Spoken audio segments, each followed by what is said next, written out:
Good morning. I'm Dr. Sunanda Corrado, co-hosting the John Telford Detroit Show with Dr. John Telford, coming to you live at 10 o'clock every Thursday morning on Wjzz Cool Tv, streaming on Facebook, YouTube, and Twitter.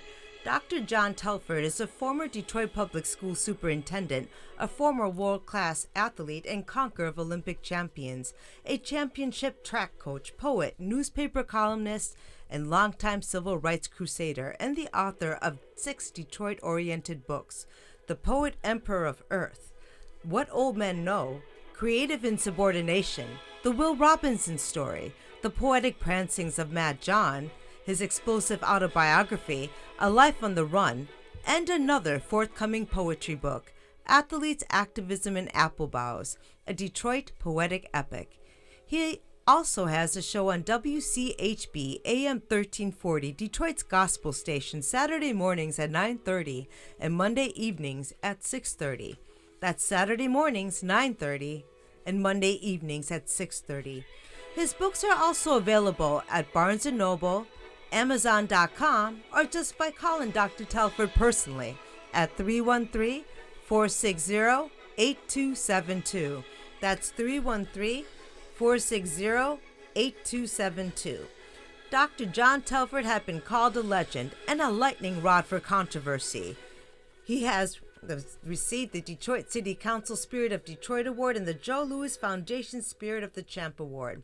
He was named Wayne State University's Alumnus of the Year in 2001, and a Detroit track was named for him. His website is www.alifeontherun.com, and his email address is drjohntelford@aol.com. That's drjohntelford@aol.com. Now, without further ado, I present to you that crusading old native Detroiter, Dr. John Telford. Hi-yo, Silver. Thank you, Dr. Sunanda Corrado. That PhD from Columbia University, who is an anthropologist by training. Absolutely. Dr. Corrado has been teaching at Wayne County Community College District for over 10 years. I always say, how can that be? She looks like she's about 17 years old. That's what the city does to us women. Keeps us young. Keeps you young. She is currently a researcher for the Detroit Equity Action Lab, housed in the Wayne State University Law School, and founder and CEO of Education by Design. And I'm having a little trouble talking today because I had a root canal yesterday. But I'm hanging in. My name, I got to do this poem. My name is Detroit. This poem is Blue Salt. It's in my Poetic Prancings. My Poetic Prancings book. Is that Amazon and Barnes & Noble? No, this one is Detroit Inc. Okay. That's an independent black-owned press, right? Yeah, that's what Keith Owens runs that. He's my manager, and Good just people. about everything I do. But my name is Detroit. I'm a blue-collar town. Blue salt melts my mid-March snow. Speedy cars and sprinters spring from me. I father fierce fighters and funky music. In a Motown moment, I can spit the blues right back in a bureaucrat's eye. Have you never seen blue salt? No complex chemistry here, only the old color of a new sky. And there's a new sky here today, ladies and gentlemen, because we've got Beverly Kendall Walker. Beverly Kendall Walker, my student of so long ago at Butzel Junior High School, has been doing so many great things for this city. And she's running for city clerk. And we are going to interview her, but before I forget, I also have to make a couple of comments. Number one, hopefully you'll get a hold of Nikolai Vitti and tell him to name a school for Will Robinson. We're working on that, and I'll be talking more about that probably on WCHB. What were the names they were thinking of for Cass Tech? Because aren't they thinking about renaming Cass Tech? Well, they sure should, because Lewis Cass, was a racist. Trail of Tears kind of guy. Yeah, he was Trail of Tears kind of guy. But, we got to pass the John Lewis Voting Rights Advancement Act, which is in danger right now, and the For the People Act. We got to push for those things. Proposal P. We're going to talk about Proposal P. Mm-hmm. But I'm also asking everyone to vote for Scotty Bowman for District 4 Police Commissioner. I've had Scotty, on my other show. I've talked about him. Actually, we were going to interview him last week until the studio got flooded. Yeah, and then I went over to all the radicals over on Michigan and Trumbull, and I ended up talking. Yeah, because he's running for police commissioner, and he also advocates for Proposal P, as does Beverly Kendall. Oh yeah, he's a real proponent of Proposal P. But we have Beverly Kendall Walker in the station right now. Sitting right here in the flesh. She is right here. She is a current legislative assistant to Wayne County Commissioner Tim Killeen. Mm-hmm. And that's in District 1. One of the great things that Beverly has done, and Beverly, you might want to talk a little bit about what you did for the airport school. Mm-hmm. Why don't you do that?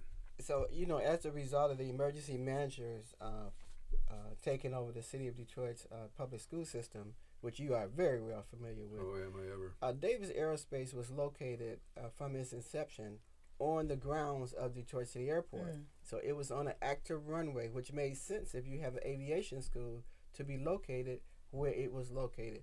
Well, the emergency managers decided in their infinite wisdom to move the school 3 miles off of the airport down to the Culinary Arts School, known as Go Lightly. When did they do that? 2013. So we struggled for all of those years That was the emergency financial manager. Correct. That was Roy Roberts. They tried everything to in fact, you said that they took the curriculum at Grand Rapids. Yeah, they took the curriculum and gave it to Grand Rapids schools. And they took the curriculum probably in about 2011. A couple years prior to shut. Well, I was in there.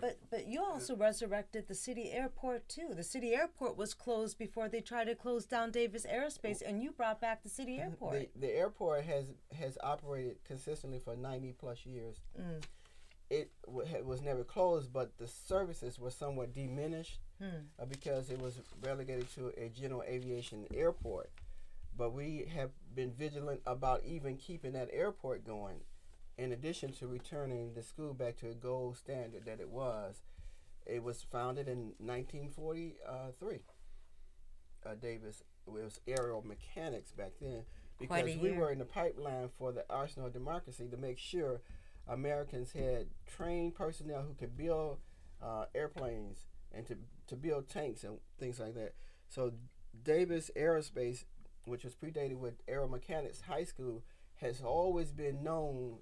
It was like a secret in the Detroit public school system of a chance that your young people had to get and excel in the field of aviation. They not only taught them to be mechanics for planes, they taught them to fly. Exactly. Unbelievable. That happened in the 70s, right? When they actually, was it later that they allowed African American students to fly, or was it? Trained pilots. Yeah, they didn't get training for for pilot training until 90 in the 90s. In the 90s. You've been fighting a long time. Well, 1990s. That's like MTV. I've been around for 31 years fighting this fight. She has been. But they didn't always accentuate pilot training. It was mostly about mechanical. I remember the mics right there. It was about mechanical. Right, I'm sorry. Yeah, that's okay. I just want to make sure you're picking up. I remember Colonel Milburn. Is he still affiliated? He was an old Tuskegee airman. Yeah, he was He was the first graduate of Davis Aeromechanics High School. Is he still around? Oh yes, we meet every Tuesday at the airport at 1:30. Oh wow. Okay. Okay. So we are very vigilant about what we do. Good man, Colonel Milburn. I mean, well, and what we have Beverly here on the John Telford Detroit show today for is the fact that she is running for city clerk, Detroit city clerk. And Beverly, give us a little background on yourself, and then tell us why you're running for Detroit City Clerk? Listen, we're almost close to where I want to tell you about Dr. Vidi, how we can weigh in on to help Davis Aerospace right now. Yeah. Okay. We have federal dollars that have come into our city to the Detroit Public School community districts, right? Yeah. There's millions of dollars. We want money dedicated to Davis Aerospace High School back at the airport. So if anyone is listening, you have any influence and you recognize your influence, we need to make sure our school board and Dr. Vidi know that we are expecting Davis Aerospace to be restored. In toto. In total. Even to the point of teaching students to fly airplanes. Exactly. Not just mechanics on airplanes, which is good. Which is good. But we want them to know how to fly a plane. Now, is it the Detroit Historical Association, or is it the Wright Museum that has like the permanent Tuskegee exhibit? And are they backing this? The Charles H. Wright does have a permanent exhibit. It's in the Coleman A. Young exhibit hall. So the Tuskegee Airmen do have a permanent exhibit in the Charles Wright Museum. Is the museum behind this too, the Davis Aerospace Resurrection? Well, that's another area that's beyond their lane, as you would say.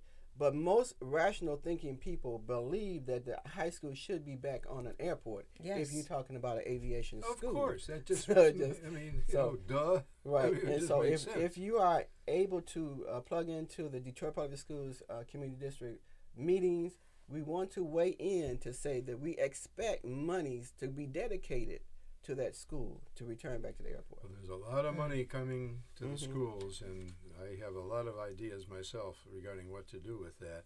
And the airport should be a predominant part of spending that money. And Beverly, for all these years, you've done just such yeoman work for the airport and for the schools, the school there. I just hope that we can get it totally restored, and we're gonna. We need public pressure for that. Yes, we need public pressure to restore public that airport pressure and that on school. so many things, because that school's for all Detroiters. That's right. Yeah, absolutely. So anyway, it's a magnet school. Yeah. It's one of our 3 only magnet schools. There's Cass, there's Renaissance, and there's Davis Aerospace, where most of our talented engineering type of minds have never heard of. And Martin Luther King. There's actually thank King you. is a magnet now. Right. And Southeastern might become one. Southeastern should become one. Yeah. You have the huge footprint over at Southeastern to do a number of positive things. I'm poet in residence over there. I can't go away. I'm like a bad penny. I keep turning up. I was track coach there in 1960. And I taught there. It was the first regular teaching assignment I had, but I'm back there as poet in residence, and I'll do a little poetry too if we have time. Today I'm going to attack Trump the way I usually do. But anyway, let's zero in, Beverly, on you, some background on you, and then let's talk about your candidacy for the city clerk job. So as you know, coming from a family of union workers, my mother was the block club president. My dad was the go-to guy mechanic on our block. So they always provided good information to help their neighbors. So I was raised that way. What street you live on? Sheridan, between Vernon and Charlevoix. Oh, yeah, you're in Southeastern territory. I was in the heart of Martin Luther King territory. Oh, were you Sheridan? Yeah, Sheridan was closer to the boulevard, East Grand Boulevard. Oh, all right. Okay, well, I remember, Beverly was my student. She was my student at Butzel Junior High School back in '67. Junior high. Yeah. I'm giving away her age by saying that. Right. But, that's when she was an all-age student in Butzel Junior High School. When who was running that school then? Clarence Ben. And anyway, so tell us a little bit more about yourself. And Mr. Novak, I remember him for science. But my foundation was real solid coming out of Butzel Elementary, middle school, junior high school. And so, there was a sense of community awareness, and it has not translated today. There's something inherently missing. We're not understanding about the importance of union, the importance of your civic duty. Those are the things that my parents instilled in me. And you had a pride about your standing, your life, and where parents expected you to go to become somebody who can help somebody along the way. So this is how I was raised. My dad got behind Coleman A. Young for his first election. Coleman Young had been our state senator anyway, so we knew him to be in that position of good information, fighting for the community. So it was a natural for them. That's to when get I met behind. him. That's when I met Coleman Young. He backed my running career. All right. He was. That's when he was still a state senator. Mm-hmm. But why do you want to run for city clerk? I want to provide good information to voters so that they can respond and connect and be motivated to exercise their civic duty.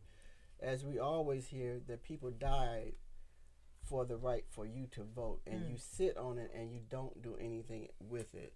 You have, even if you just think about your parents, how they struggle to make sure that you had a secure setting in this society. I'm going to interrupt you just for 1 second because we need a commercial. And you are watching the John Telford Detroit Show live, streaming to you on Facebook, YouTube, Twitch, and Twitter, and other top social media platforms. Please like, share, comment, subscribe, and follow us. Thank you for watching Wjzz Cool TV, the coolest station in the world. And don't forget to vote. Thank you for that commercial, Dr. Sunanda Corrado. Okay, Bev, you were saying. So one thing was for certain, that you got good information out of government back in those days under James Bradley and even Jackie Curry, where you knew when it was an election, you knew who was on the ballot, you knew the issues. Now, they didn't tell you which way to vote because they couldn't do that, but they made sure that you knew there was an election coming up. So we had a sense of the unions making sure that you receive their slates. You can depend on what they said they recommended back in the days. And then we became kind of fractured after Coleman Young buddy battles, and those people left the scene. There was no cohesiveness. You couldn't depend even on your congressional districts to get clear information out about issues. The city clerk and the county clerk should always provide consistent voter information, voter education, voter motivation to get people to respond to the issue and exercising their civic duty. Can you give us a couple of examples of the type of information you wish that the clerk's office could get out to us right now for this election? Oh, absolutely. Proposal P. Without even taking a position on whether you're for it or against it, the clerk should provide clear information as to what it is we're voting on, the charter revision. And that has not happened. And it's the city's responsibility to uphold the actions of the charter commission. So whether you are for it or against it, this is what the citizens of Detroit voted for, a charter commission. This is what they wrestled with for 3 years. This is what they presented as the result of it. It's an up or down vote, period. And this is to prevent the complete corporatization of everything that is in the city, basically. Well, charters in general are not supposed to be or have to be designed to defend against corporate takeover. It shouldn't be that way. It should be a working document. And we've already been taken over, so this charter is important. Right, so this charter has evolved itself to be a defender of certain rights that citizens should enjoy. So it's unfortunate that they had to take this measure to do that, to protect the city of Detroit and to allow for expansion and protection in other areas that we currently don't really pay much attention to. But this charter is not etched in stone where we absolutely have to follow every letter to the law. It just gives you leeway to do certain things. It's up to the city council and the mayor's office to come together with a budget and pass that budget that is not in the red. So no right-minded person will pass a budget that you cannot afford. You actually, it's against the law. You can't pass a budget that you don't have the funds for to cover it. So you can wrestle over where to take the funds from to cover certain areas. But to say that the charter itself will bankrupt the city of Detroit is in error, because well, that's totally in error, and that's why we have got to pass Proposal P. We've got to pass Proposal P. You know, every time I turn the television on, every time I look at a billboard, you know, I see them spending hundreds of thousands of dollars to defeat Proposal P, and that makes me suspicious right off the bat that they're spending all this money to defeat something that is good for the people. Whereas I find a lot of people running for office also trying to educate people about these proposals. So such as yourself, you're educating people about these issues even as you're trying to run for office. That's like a double responsibility for somebody. It is. It is. Part of the changes in the charter is allowing for the election of the election commission as opposed to having the current clerk and the city council president sit on that. That's a conflict of interest because both of those are elected offices. So they shouldn't sit on an election commission. The way the new charter is proposing is that all five of them, it'll be a 5-member commission. 3 of them will be elected citywide, and then those 3 members will pick 2 other persons who are expert in election law or has a law degree. It's a great plan. It's a great plan. It's super. And we can't forget the string of small to mid-sized African-American cities that don't really exist anymore. We're talking about Benton Harbor, Albion, Ecorse, Inkster. The cities exist, but the services for the citizens and the students are not there anymore. Right, farmed out. Yeah. And don't forget Highland Park. Highland Park's a prime close example.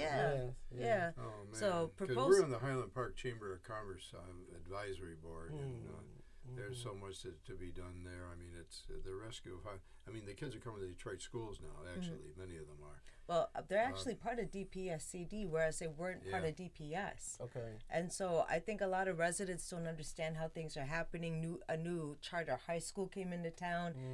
Hopefully it stay. Maybe it won't. We were just talking to Mr. Penzabene, the owner of the station. He was talking about Spectrum and how they have their own private school in there, but there's really no way to engage the students and get them involved in Highland Park. It is accredited, right? You know what? I'll have to look that up myself. It's called ACE Charter Academy. Those kids are incarcerated. Yes, they are incarcerated. Yeah. So, Spectrum. there's a lot that you see. Once something like Proposal P passes, then we can start looking at the small things that we need to change. If it passes, it's going to be a real fight. You know, if you're listening to this show, folks, vote yes on Proposal P. Yes, yes, yes. Some of the folks that are trying to defeat it are saying that it's too expensive. That's been disproved independently by a professor at Michigan State who's an economist. It's not going to be too expensive. We need to pass Proposal P. There are forces aligned against it who have hidden agendas. Pass Proposal P. And I don't know if you saw it on Facebook. They had a slate up there of people, and then under that slate they said vote no for Proposal P. And it turned out that some of the people on that slate were not against Proposal P. So on they Facebook, put some names on there that shouldn't have been on there. I'm relying on Facebook more than my city clerk's office. What do you think about that? And that is the problem. As I say, the lack of information that comes out of the city clerk's office does us a disservice. It's disenfranchising the voter because you don't have the information you need to make an intelligent decision. But I'll just say this. Anytime there's a lot of money being spent on a particular issue, you really need to be suspect of it. You bet. Because why are they spending a ton of money on something that seems so logical? That's right. That Michigan State University study is about 151 pages, but they take their time to explain the issues and refute what has been said about Proposal P. So if you take the time to go to the website and look at what Michigan State unbiased but a factual analysis of what Proposal P would mean to the citizens of Detroit, I would beg you to take a look at that. Well, Mary Waters was in my home last night, along with Police Commissioner Willie Burton, and I asked her point blank, "Where are you on Proposal P?" She said, "I support it." And the thing I saw on Facebook said she didn't. See, that's what's happening. She is for, and listen to that, ladies and gentlemen. vote for Mary Waters. She is running for the council, independent at large council, and she supports Proposal P. I just hope to gosh that we can get Proposal P passed. So what are... I'm sorry. Go ahead. No, go ahead. No, I'm so sorry. I was just wondering, what do you feel about what's been going on with the city the last 15 years in our elections? Well, we have a problem with reconciling the absentee voting ballots with the actual polling, electronic polling books. And so invariably there's a human error being made consistently that throws the election. So if we know there's a problem in the reconciling the error in the county board, then why don't we work toward resolving it instead of allowing it to happen every election where you cannot recount the ballot box because it was out of balance as to what they call it. And so that consistently happens for the last 15 years. Right now we have a 70% error rate. But it's correct. 70% error rate. So we have a majority error rate. Right, Wow. exactly. That's a big majority. So it may be just one count off. It could be one ballot off. It could be 50 off. Whatever it is, it throws your percentage off, and it's reported as an error rate.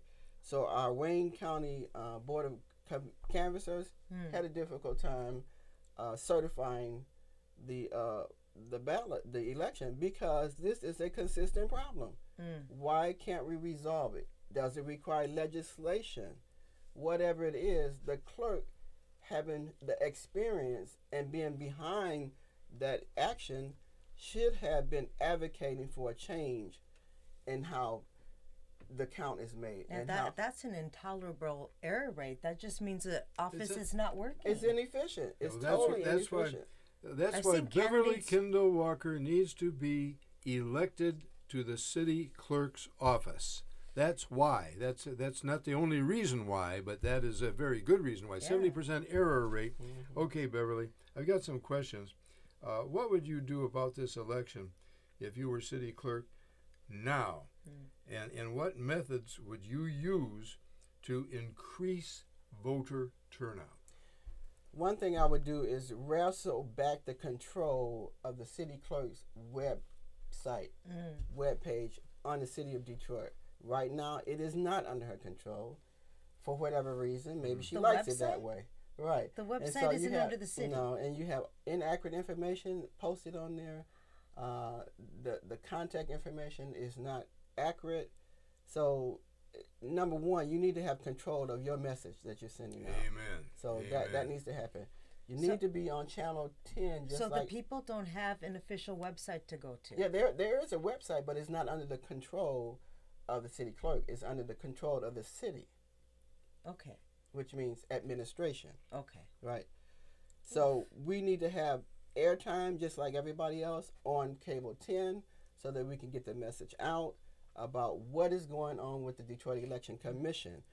We need to stop using the clerk's name per se. It needs to be the Detroit Election Commission. That's right. Under the city clerk.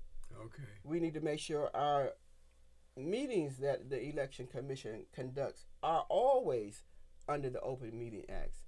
We cannot have actions taken such as when we received the money last year for COVID money and it was determined how it was going to be spent. That should have been done above board. Amen.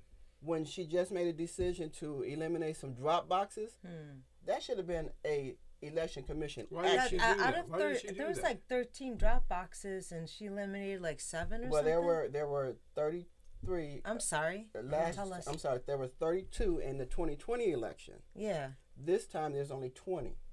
Okay. And that includes the satellite vote center. I don't understand the motive for that. The motive is because she says she's projecting a lower turnout. Well, no, she should be working for a higher turnout. That's the her complete job. opposite of what she's supposed to be doing. Right. Man. So we're programming ourselves for a defeat, for lackluster response. For a lackluster response. That's what we're doing. That's why we have to elect Beverly Kendall Walker to the position of city clerk, ladies and gentlemen. And Beverly Kendall Walker is here today on the John Telford Detroit show to make her case for her candidacy for the office of Detroit City Clerk. And you're watching John Telford live, streaming to you on Facebook, YouTube, Twitch, and Twitter, and other top social media platforms. Like, follow, share, comment, and subscribe. Thank you for watching Wjzz Cool TV, the coolest station in the world, one of your very few Black-owned media platforms. Thank you, Dr. Sananda Corrado, for that commercial. And there wasn't, that light's been up for a whole long time. And I think when that light goes up, we're supposed to do the commercial. But it's been up for about 4 minutes, so I don't know. We could do a 4-minute commercial. I don't know. Vote for. I don't know who's at the switch. Roger, you back there? Because remind us, when that light goes up, we're supposed to do a commercial. But anyway, we have Beverly Kendall Walker with us today on the John Telford Detroit Show. She is running for city clerk. Beverly Kendall Walker, my brilliant student back at Butzel Junior High School back in the old days. That was a wild school, actually. Yeah, on the east side over Werner and Van Dyke. Mm-hmm. And I remember that school very well. I remember Joe Barber. I was always getting him out of fights. Mm-hmm. And remember one time they firebombed the halls in that school. And a teacher got beaten up, and I took the teacher into my office. My hand comes away from his back, and it had blood on it. I said, "Oh my God!" He was from the Ukraine, and he ended up going to the hospital. And that guy came back. He was a substitute teacher, and he came back. He really had guts. But I can remember that faculty. I remember Dick Lowenthal was in that faculty. I don't know if you remember. Betty Hines. Yep, Betty Hines. Who later I tried to bring her out to Rochester to be principal of Rochester Adams. It's a whole long story. But anyway, okay, Beverly, I got another question. If you were clerk now, would you have wanted the situation of protecting the rights of people to vote and fix the problem of Proposal P being challenged for the ballot? Yes, the action that came out of the city clerk's office was very confusing to the voter. Her position should have been, shall this proposal be voted yes or no? That was it. Simple procedure. Right. And that did not happen. And so then the waters got muddied, and ultimately she did vote to put it on the ballot, but in the first instances when it came back from the governor, and the Charter Commission determined that they were advancing it to be put on the ballot. The governor did not support it, right? And that's what made her do that. But someone had told the governor it was going to be too expensive, and that was not true. Right. And I don't know, I don't get all the politics of this, but all I do get, my 85-year-old brain, maybe I'm getting a little senile, but I know enough to know that when you're spending all this money to defeat something is rotten in Denmark. But you know what? When they bring up millage after millage in front of us, and now all of a sudden they're talking about a budget, I find that completely hilarious. Millages, that's a whole nother thing, but we need to make sure that millages that are put on the ballot for the citizens to consider, and after it passes, then someone should be about the business of making sure those dollars are directed to the millage that it was intended to, and not siphoned off or redirected into another area. I maintain that that's also a function of the clerk. Yeah. You're not taking a position. You're responding to the voters' action, and so you want to know, did my millage dollars go toward what we voted for? Yeah. It should be some sort of reporting reporting out. You vote for something and you think the money's going to go there, and then it doesn't. Right, and it doesn't. So that currently is not an area that the clerk does, but I think it's incumbent upon an elected official who handles voters' decisions to follow up on it, to say, did my money for the DIA go to that? Did my money for the stadium authority go to it? Some accountability. So there's no oversight for the follow-through on people's votes? None. Wow. Yeah, and before we get off Proposal P, when I was over at the church on Michigan and Trumbull, they gave me this flyer, and I took what's in it almost verbatim on WCHB this past Saturday morning, and it reran again Monday evening on WCHB. But on August the 3rd, vote yes for Proposal P. Vote yes for Proposal P. The People's Charter for a Better Detroit. The powers that be have tried to defeat this proposal. for their own dark money purposes. They tried to block your vote on Proposal P. After Detroiters voted in November of 2018, you remember that? Voted in November of 2018 to consider revisions to the charter, which is the city's constitution, the city charter. The elected Charter Revision Commission produced those revisions known as Proposal P. Proposal P for the people. All power to the people, okay? Yet the powers that be falsely claimed that Proposal P was too costly. Not true, folks. Yeah, right. A claim debunked by an independent PhD economist from Michigan State University. Then they went to court to block your right to vote yes on Proposal P or even vote for Proposal P. Voter suppression is wrong, folks. Voter suppression is wrong. Whether it's Southern Republicans or the power players in this city, and there are and Gretchen Whitmer and Mayor Duggan need to reconsider how they feel about Proposal P as well. Well, Mike Duggan is not going to touch that with a 10-foot pole. But I still gotta say it to him. He heard nothing. He can't say he opposes Proposal P. I mean, but there's just a lot of money coming from that. Okay, the People's Charter is going to work toward initiatives like this. Property taxpayers who were overassessed since 2008 are going to get their money back with future tax credits. That's one. There's a list right on this flyer. 2, police reforms to protect against police abuse, like transparency in body camera images. And that's what our UCAC is about. I'm on the executive board of UCAC. And Sunanda's a member of UCAC. And Beverly, you got to become a member of UCAC. And Doc Holbrook is the president, right? Doc Holbrook is the president of UCAC. And Dr. Brown is also on board. She's one of the founding members. Dr. Dolores Brown, she's on there. But we're going to have a meeting of UCAC, by the way, on the 30th of July at the Detroit Yacht Club, in a room at the Detroit Yacht Club. And all the honchos are going to be there. All of the activists are going to be there. So come to the Detroit Yacht Club on the 30th of July at 6 o'clock p.m. and say you want to go to the UCAC meeting. And I'm a member of the Yacht Club. I got a room there. John Telford got a room. So, but UCAC, its major objective is it's a cross-community group now that just isn't in Detroit. It's in fact, we're talking to the mayor of Warren wants to join it because he's in trouble there right now. And one of my buddies, Jerry Bell, who used to be he was the first black race boat driver in the Silver Cup race on the Detroit River. That's a whole long story.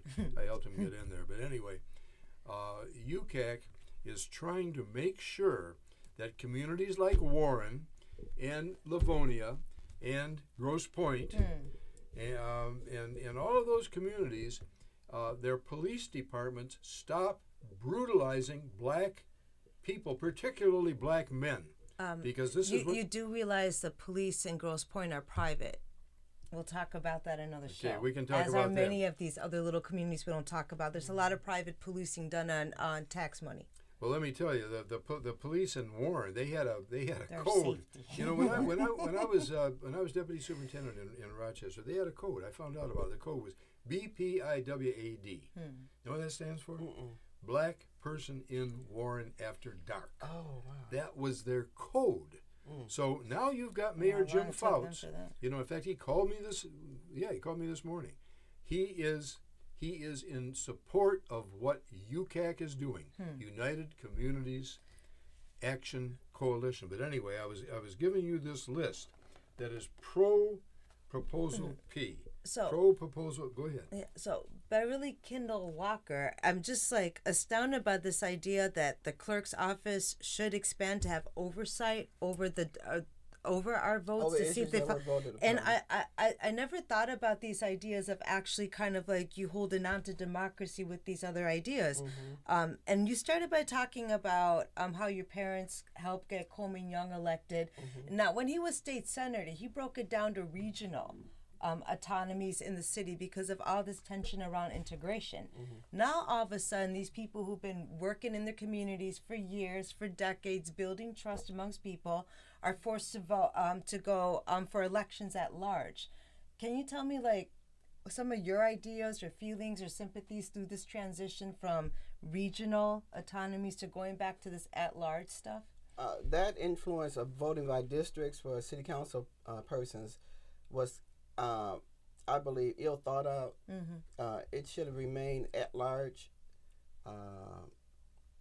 There's a chance of persons becoming, the city council members, becoming their own little chief fiefdom of the district, and they become dysfunctional. And that's what has happened to us in the city of Detroit. You don't have that same type of cohesiveness and independence that the council of the days of Miriam Mahaffey, Clyde Cleveland, who I worked for, Mel Ravis, and even Jack Kelly. Oh, we didn't even go over your pedigree. Right. And so these type of people represented the total Detroit. And they all brought something to the table, and they fought at that table to make sure the Detroiters did not suffer for the lack of having a council person who was sitting on there and was on the take, if you will. It's important that we maintain our power position. The city of Detroit, we have become a kitten in the mitten of the state of Michigan. Detroit used to be the source of power. We would carry elections. Yeah. Because we had the numbers, and we still do have the numbers. We just have to motivate our electors to come out and vote. It is your city. If you don't take a stand, then what happened to us will continue to happen to us until we wrestle it back to control. Proposal P will help us do that, but also the very fact that you actually go out and vote is going to make a difference. Absolutely. And getting back to Proposal P, because I wasn't quite finished with this list, which I want all of you to know. You know, in addition to police reforms, Proposal P will strengthen workers' rights with job protections, safety, for example, plus responsible contracting and volunteer boards to give workers a voice. It will, this is number 4, it will eliminate structural racism in city government and form a reparations task force. You know, when I was writing for the Oakland Press, I wrote a column supporting reparations. This was back in the 1990s. Yeah. That column got so much hate mail. The stuff that was Pay him back. oh man, yeah, the stuff that was printable, Yeah. where they were right. Well, if Telford wants reparations, let him pay for them himself. That was You one. know, That was second, third generation people still get reparations through the UN. I mean, we gave reparations to the from Nisei. World War Remember, II. we gave Yeah. reparations to the Nisei, Yeah. the Japanese, you know, who were in concentration camps. Okay, here's number 5. Pandemic preparation. Pandemic preparedness. Preparedness and enhanced public health for all is something that's going to happen when Proposal P passes. So we have to pass Proposal P. 6, increase affordability and access to the internet for students and adults, and affordable water rates. Don't forget that. Bus God. fare and auto insurance, all these things are not affordable. Everything right that now. make it a For good the- middle class city. That's right. For common people, they're not affordable. They're too expensive. And we also have to monitor and enforce. You've got to keep a tight look at these corporate tax breaks. If we're going to give corporate tax breaks, let's give them to small businesses, okay? To assure Detroiters get jobs, and that we want to make sure that companies follow the law, which right now they're right on the skirts of not doing that. Here's number 7. Monitor and enforce, number 8. Advocate for small Detroit businesses. That's what I just talked about. Get grants for them. I mean, why can't we do something that's imaginative, you know, for a change? And number 9, protect the city financially against future bankruptcies. That's right. You know, the We have folks to make that our are own laws for that. the folks that are warning us about that Proposal P is going to bankrupt us, are the very folks who are paying all this money to defeat Proposal P, when Proposal P won't bankrupt us. It will protect us against bankruptcy. In fact, some people in the community, I think McPhail was there, I think you were there too, Matt, when McPhail was there, and she said, we're going towards a bankruptcy the way we're going right now. That's what she said. The Very bankruptcy knowledgeable right lady. I wish she now was is running for mayor. impending, not with Proposal P. Right, but you know, the city just recently got millions from the feds about COVID relief. And so the mayor has put in $400 million for a rainy day fund. But is it not raining now? It's raining. It's raining now. We're having floods. We got floods going on. Drainage. But that was one of the actions that they took, was to put money into a rainy day fund. So that would compensate for what we think might happen with Proposal P, because you got money there. Commercial kid. Oh. And you're watching Beverly Kendall Walker running for City Clerk of Detroit on the Dr. John Telford Show Detroit live, streaming to you on Facebook, YouTube, Twitch, and Twitter, and other top social media platforms. Please like, share, comment, and subscribe to us, and thank you for watching WJZZ TV, the coolest station in the world. And for all of you who've had Professor Marvin at Wayne County, I know he's very, very popular. He's worked with you several times, Dr. Telford. He's one of those backbones who've helped to make medicinal use of marijuana. Indeed. Yes. And so he has passed. He's passed during COVID, and we've mourned him deeply at Wayne County. And I just wanted to let everybody know that WJZZ station on August 7th and 8th are doing a World Peace Fest. They're doing fundraising in honor of our Professor Marvin, who is just an amazing, amazing person, and wish we could have had him on your show. Yes, I wish we could have. And you know, Beverly Kendall Walker's on the show right now, and this is right up her alley, this number 10. Provide greater election transparency and security with a new election commission. Exactly. And pass Proposal P, and that's what's going to happen. That is what's going to happen when and if we pass Proposal P. We have to pass Proposal P. Go ahead. So we only have a few minutes left, so I'd like you to take the floor at first and kind of tell viewers and voters where they can go to receive more information about you and the issues, and how they can contact you as well. Okay. You can reach me at 313-618-9749. 618-9745. You can Google me. You will find me easily. Yes. My track record is there. My work of service for this community is there, very visible. I do want to talk about disenfranchisement of voters in District 4 in particular, who have a removal of Dropbox locations and satellite. Totally inexplicable why they did that. I cannot And it's only understand that. because the clerk wants to save Detroit money. What's the price of your vote? It's priceless. The money is there. It's budgeted. Yeah. Why don't we fully staff what we need to make sure voters are able to exercise their right to vote? Yeah, man. This coming Saturday, it will be the 1-year anniversary of Congressman John Lewis's death. And so across this nation, we're having candlelight vigils after 8 p.m. The city of Detroit will be hosting it at the Coleman A. Young International Airport, 11499 Connor. Everybody knows where the airport is. But on this coming Saturday, July the 17th, across this nation, over 100 and some odd cities will be having a vigil, candlelight vigil, because we need to have that legislation passed in Washington. Yes. Yeah, The the John Lewis Voting Rights Advancement Act. Advancement Act, absolutely. So we'll be standing in solidarity. I have people from Oakland and Macomb County who are coming in with us to have the candlelight vigil. Good. So please avail yourself of it. We have elected officials in the state of Michigan, our U.S. Congressperson Stabenow and Peters, who are on board. So we don't need to. We got the support. We got their support. Don't spend your time on that. But come out and show your support, because this is a nationwide front to show that the people support this legislation and the For My People Act. So this is a companion voting rights legislation, the John Lewis bill, as well as the For My People Act. And also, let me get back to it. Vote for a better Detroit. Vote yes on Proposal P.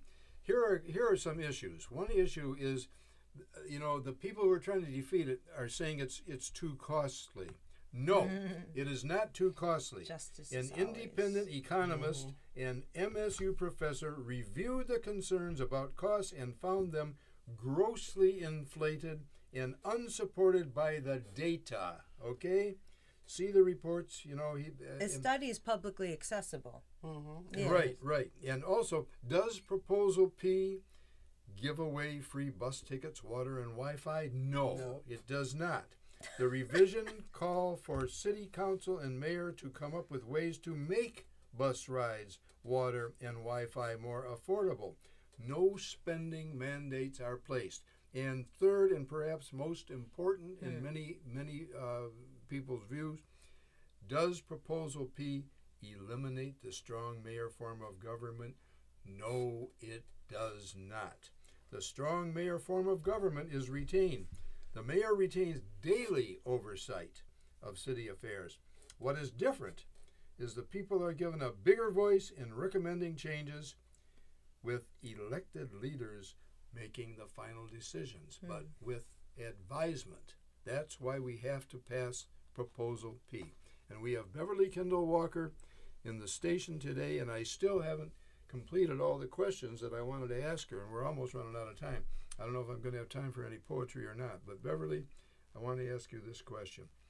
How would you have handled the Trump voter fraud accusation if you were clerk and navigated through that predicament and protect the voters of Detroit, the Trump voter fraud? Yes, you know, as the city clerk was grappling with the 2020 election, and because we already knew COVID was around, we knew we were going to have an increase in absentee voters because of the 2018 election that statewide that gave us the right to have no excuse absentee voting.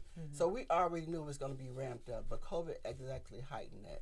So with Trump calling for fraud in Detroit, and he knew nothing about that, there's a provision in our current Detroit City Charter, Section 3-103, that gives the Election Commission and the clerk the ability to call, subpoena, and demand the presentation of any fraudulent evidence. We know because of 60 different cases nationwide that Trump people was unable to produce evidence.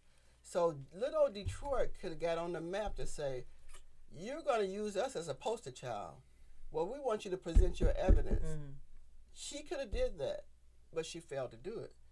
So even today, Trump is still using us as a poster child to say, Detroit had fraudulent activity. No, we didn't have fraudulent activity. We have a corrupt process that needs to be changed. So that's a basic legal process, is show of cause. If you're accusing me of something, what's your evidence? And we didn't even ask about that? Right. So has Trump ever presented any kind of evidence? I mean, have any of them ever presented any? But we didn't even ask for any. So what she conceded the point to the Secretary of State to advance it and the Attorney General.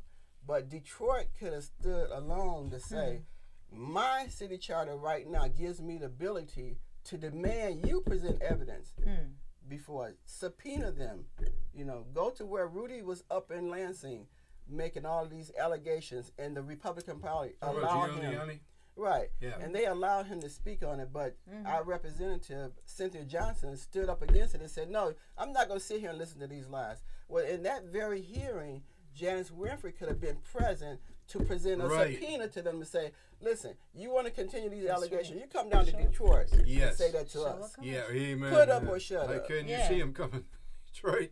Giuliani, good Lord. Well, okay, we're talking about Trump. I still have a little time to sneak a couple of poems in, right? Couple. You got anyway. 2 minutes left. I do. Okay, well, we got Beverly Kendall Walker here. She's running for city clerk. Beverly Kendall Walker. Vote yes for Proposal P, and vote for Beverly Kendall Walker for city clerk on the 3rd of August. Do that. Here, wait a minute. Let me say this one. Here's one I don't think I did. The turd that hasn't flushed. Oh, shoot. That sounds so lovely. The turd that hasn't flushed. God yet hasn't pushed the lever on the traitor Trump forever. Oh, shoot. And when he does, if justice for what Trump has done to this country, and is still trying to do, Mm-hmm. if our democracy were to be truly served, the lever would be that of the gas chamber. Now, I know some of you folks don't believe in capital punishment. And if that's a bridge too far for some of you, at least let's get this sucker incarcerated for the rest of his natural, lying, thieving, monstrous life. Okay, here's another one. In the same vein, uncivil warfare. Now, I wrote this one on January the 6th. January the 6th, 2021. And I lost my wife, Adrian, on January the 7th. Wow. I wish that she had been able to hear this poem because she couldn't stand Trump. On this evil and fatal occasion of the Capitol building invasion, the traitor Trump's collusion demands his execution. And, you know, on the other station, I got these guys from Macomb County and Oakland County, you know, calling and saying they want me fired off that station for what I'm saying about Trump. But they're never going to fire me from WCHB, and they're never going to fire me from WJZZ. It ain't going to happen. Okay, one last... You feel it, you speak it here. Okay, another Trump poem. I like to attack this sucker. But you know what, though? I should also do a vaccination poem. Don't be a dummy who hesitated. Hasten to get yourself vaccinated. I guess I don't have any more time for Trump because we got the red light on. And we've been interviewing Beverly Kendall Walker for the city office of city clerk. And you've been watching the John Telford Detroit Show with Dr. Tom Shelford and co-host Sununda Corrado on Wjzz Cool TV on Thursdays from 10 to 11 in the morning, streaming on Facebook, YouTube, and Twitter. It was the late, great Dr. Wayne Dyer who said Dr. John Telford has a warrior's heart and a poet's soul. Listen also to Dr. Telford on WCHB AM 1340, Saturday mornings at 9:30 and Monday evenings at 6:30. Tune in again next Thursday morning at 10 o'clock. Thank you for listening to the Dr. John Telford Show.